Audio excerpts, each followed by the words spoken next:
All right, this video is on the law of sines. We're going to find the area of an oblique triangle. That means no right triangles are going to exist here. And then we're also going to have some application problems using the law of sines. So here is a formula to find the area of a non-right triangle, so an oblique triangle.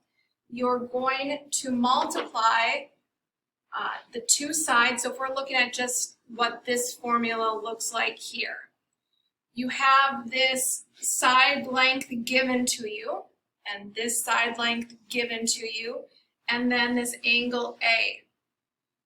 What you would do is you would use the blue highlighted formula, 1/2 side B, side C, sine of A.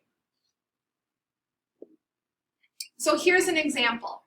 Find the area of a triangle having two sides of lengths 24 meters and 10 meters, and its included angle of 62 degrees.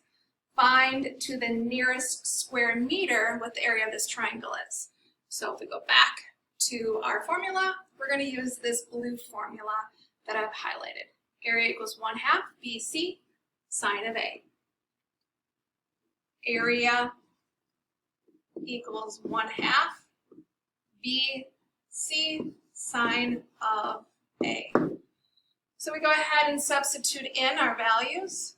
1/2, side B is 10, side C is 24, and then angle A, which is 62 degrees. We would type this into our calculator. It's going to bring that up, move this off to the side a little bit. Here's my calculator.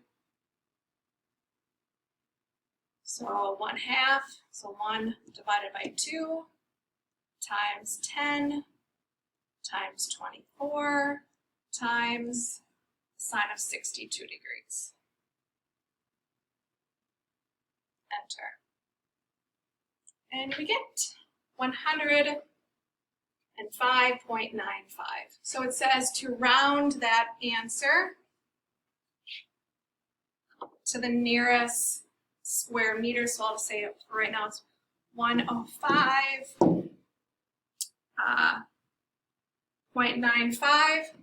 You have to round that up to the nearest square meter, so 106 meters squared.